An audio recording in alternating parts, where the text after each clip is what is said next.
Or I'll say that better. I'm Amanda Koulis.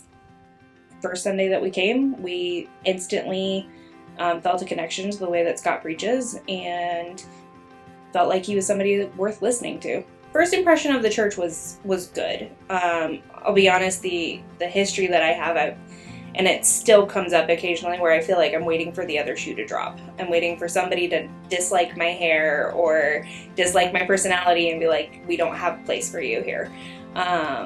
But I still have not gotten that vibe from anybody. Everybody's been really warm and welcoming and kind, and has actually reminded me that there are good people out there, and that the church is not necessarily out to cut me the way that I had kind of settled into. Jason found out that I had a number of skills in the creative department, and Rebecca introduced me to him, and he invited me to come check out what it was like on a Sunday, see what the booth felt like and looked like, and then asked me if I was willing to give it a shot. I was real scared to dive in, period. And the number of meetings that Jason had to be like, it's gonna be okay. It's hard because the last time I was this involved in a church, I was 18. And the church kind of had some issues with the law and decided to try to cover it up. And then when I decided I was going to leave, I was excommunicated. So I lost a 300 member family in 24 hours. And that hurt stuck with me for a really long time. And there's still quite a bit of fear. But I feel like with every single Sunday that I serve, a little bit more of that gets buried.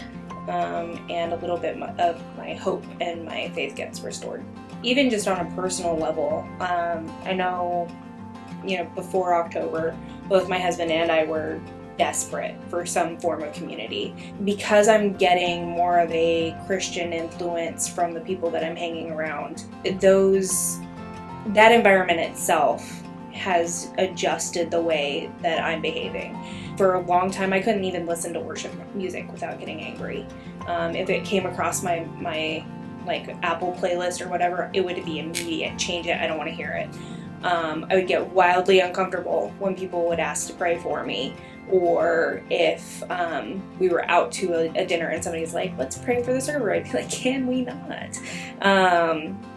Whereas now I'm seeing the heart behind things again. I don't know how to explain it other than I don't think that I'd be getting that fulfillment or getting that push towards a closer relationship with God if I didn't have the influences around me that are encouraging that.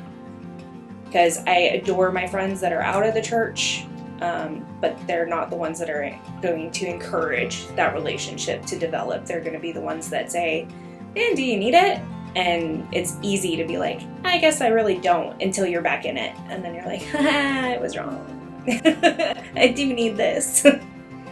There is hope on the other side of it, but it's okay to be mad. It's okay to be angry. It's okay to have your feelings. The important thing is to not shut God out of that process. I'm being encouraged to be okay in the stillness. And that's really hard because when you have the go-go-goes and you don't know how to sit still, one of the hardest things you can be asked to do is to sit still and let whatever be. And I don't think that I would be where I'm at within the church as far as the production role that I'm in or the lead role that I'm in if I hadn't been open-palmed about it. This group of people is teaching me that it's okay to not have so much control. And I think that's one of the hardest things that we deal with as Christians, is that we want to control everything. And it's like, no, this is mine. I don't need to let it go because it's fine. It's acceptable. Nobody's bothering me. I'm going to stay in my zone. Whereas God says there's multiple paths and I'll help you flourish wherever that path goes if you'll listen to me and if you'll actually let me lead you. And that requires relinquishing all control. So as far as how the church has changed me, as far as the small group that I'm dealing with right now, they're helping me let go and let God. Kind of hate it a little bit. I like my lists and my check boxes, and God doesn't give me check boxes. I think most of all, I'm just grateful. I genuinely didn't think that I would find a space again.